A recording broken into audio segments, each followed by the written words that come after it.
हाँ, तो good morning my lovely children. मेरे प्यारे बच्चों, आज हम लोग जो पढ़ने जा रहे हैं को ऑर्डिनेट ज्योमेट्री के विषय में हम लोग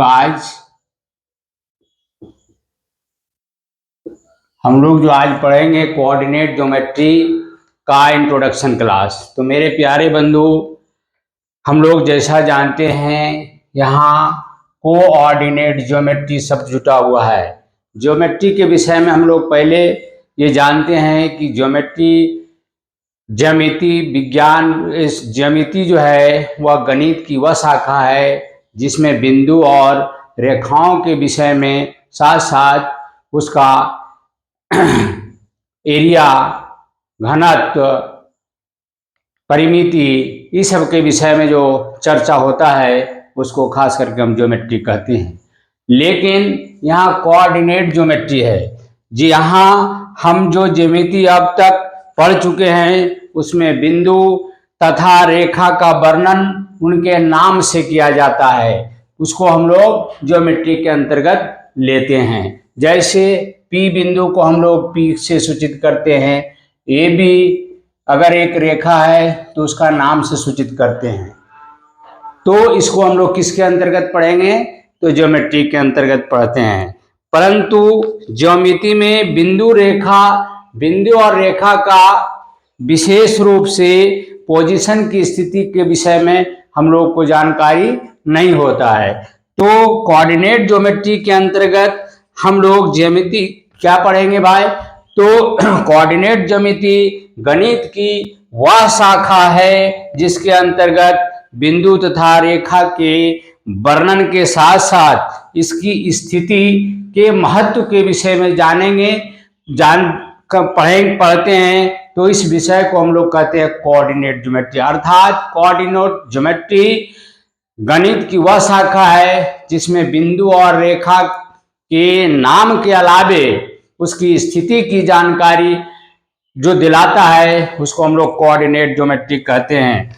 कोऑर्डिनेट ज्योमेट्री के फादर कौन है? Who is the father of coordinate geometry? तो यूं कहा जाए कि फ्रांस के एक गणितज्ञ थे, एक गणितज्ञ या दार्शनिक थे जिनका नाम था रेने द कार्ते। रेने द कार्त, ठीक है। तो ये कहाँ के निवासी थे? तो फ्रांस के निवासी थे। ये फ्रांस के एक दार्शनिक भी थे, इनका नाम था रेने द कार्ते। इन्हीं को कोऑर्डिनेट ज्योमेट्री का फादर कहा जाता है। तो भाई नियामक ज्योमेट्री का पितामह हम लोग किसे कहेंगे? तो रेने द कार्ते फ्रांस के एक दार्शनिक थे, गणितज्ञ थे। इन्होंने ही पहले कोऑर्डिनेट ज्योमेट्री का जनक या फादर हैं। इसलिए नियामक ज्योमेट्री को कार्तीय ज्योमेट्री भी कहा जाता है। इन्हीं के चूंकि कार्ते नाम था इनका, इसीलिए आपका नियामक ज्योमेट्री को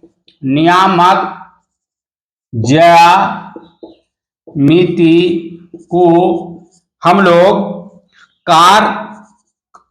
कार्तीय ज्योमेट्री भी कहा जाता है। कार्तीय ज्यामिति भी कहा जाता है, ठीक है भाई। अब हम लोग ये जानेंगे कि संख्या रेखा पर, जैसा कि हम लोग पहले से जानते हैं, संख्या रेखा पर हम लोग पहले से जानते हैं कि भाई संख्या रेखा पर राइट के साथ, तो हम लोग ये पहले जानेंगे। संख्या रेखा में हम पिछले क्लास में पढ़ चुके हैं। संख्या रेखा पर हम लोग पिछले क्लास में पढ़ चुके हैं। क्या पढ़े हैं? तो संख्या रेखा पर एक नियत बिंदु से दूरियों को बराबर इकाइयों में एक दिशा में धनात्मक और दूसरी दिशा में ऋणात्मक लिया जाता है। सपोज दैट यहाँ पर ऑरिजिन पॉइंट है। क्या भाई? ऑरिजिन पॉइंट है और ये एक क्षैतिज रेखा है। ये क्या है भाई? तो हॉरिजॉन्टल रेखा है। इस हॉरिजॉन्टल रेखा के दाहिने ओर हम एक इकाई बढ़ेंगे तो इसको हम लोग धनात्मक कहते हैं। ये एक्स एक्सिस हो गया, ये एक्स डैश एक्सिस हो गया। तो भाई इधर जो भी होगा ये ओरिजिन पॉइंट है, क्या है, मूल बिंदु है। मूल बिंदु के दाहिने साइड ये क्या होता है, धनात्मक होता है ना, ये होता है धनात्मक। तो भाई ये धनात्मक हो गया, पॉजिटिव हो गया। उसी प्रकार मूल बिंदु के बाएं साइड जो होगा वो क्या होगा भाई, तो ऋणात्मक होगा। इसका क्या होगा, तो भाई ऋणात्मक होगा। ठीक है, ये आपका ऋणात्मक है।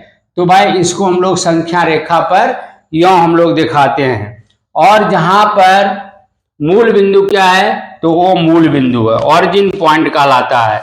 एक रेखा पर समान दूरी, एक और दो के बीच क्या है भाई, समान दूरी। दो और तीन के बाद बीच की दूरी समान है, तीन और चार के बीच की दूरी समान है। उसी प्रकार जीरो और वन के बीच की दूरी समान है, एक और दो की भी जो दूरी समान है, दो और तीन की दूरी क्या है, तो समान है।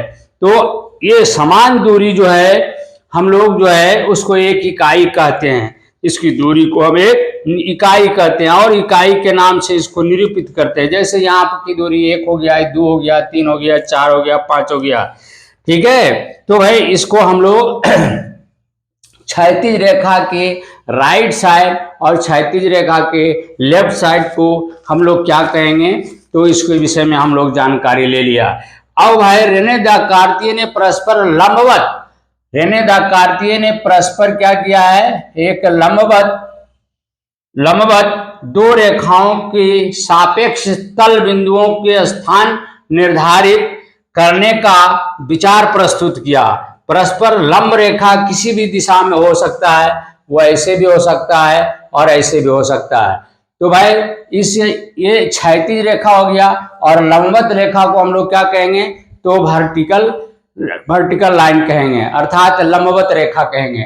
तो ठीक इसको लंबवत रेखा में भी आपका ओरिजिन पॉइंट से ऊपर अगर जाएंगे तो ये धनात्मक हो जाएगा और अगर नीचे जाएंगे तो ये ऋणात्मक होगा। ठीक है भाई, ये आपका क्या हो जाएगा, ऋणात्मक होगा। तो भाई ये हो गया ऋणात्मक। तो ये ऊपर जाएंगे तो क्या होगा, प्लस हो गया, ये प्लस हो गया। नीचे जाएंगे तो क्या होगा, ऋणात्मक हो जाएगा। ठीक है, तीन, ये चार, ये पांच। तो भाई ये आपको इसको हम लोग कहते हैं एक्स एक्सिस को हम लोग क्या कहते हैं भाई, तो भुज कहा जाता है। इसको क्या कहा जाता है, भुज। और वाई एक्सिस को क्या कहा जाता है, तो कोटि कहा जाता है। ठीक है भाई, तो भाई इसको अब क्षैतिज रेखा और वर्टिकल रेखा के कटान बिंदु को क्या कहते हैं हम लोग, तो मूल बिंदु कहते हैं। तो भाई इसमें क्या हो गया, इसमें चार भाग में बट गया। ये क्या हो गया, चार भाग में बट गया। तो चार भाग में जब बढ़ जाता है तो ये पहला भाग जो कहेगा तो फर्स्ट कोऑर्डिनेट कहा जाएगा। क्या कहा जाएगा, फर्स्ट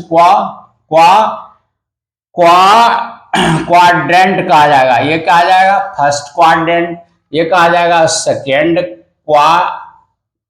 क्वाड्रेंट। ठीक है, ये हो जाएगा आपका थर्ड क्वाड्रेंट, थर्ड हो गया। और ये हो जाएगा आपका फोर्थ क्वाड्रेंट। हिंदी में अगर जानना चाहेंगे तो इसको कहेंगे ये प्रथम, द्वितीय, तृतीय और चतुर्थांश। इसको क्या कहेंगे, चतुर्थांश। प्रथम चतुर्थांश, प्रथम, द्वितीय, तृतीय और चतुर्थांश कहेंगे, क्वाड्रेंट कहेंगे। अब इसके बाद हम लोग इसकी चर्चा करेंगे, क्या चीज का, तो इसका चिन्ह का चर्चा करेंगे।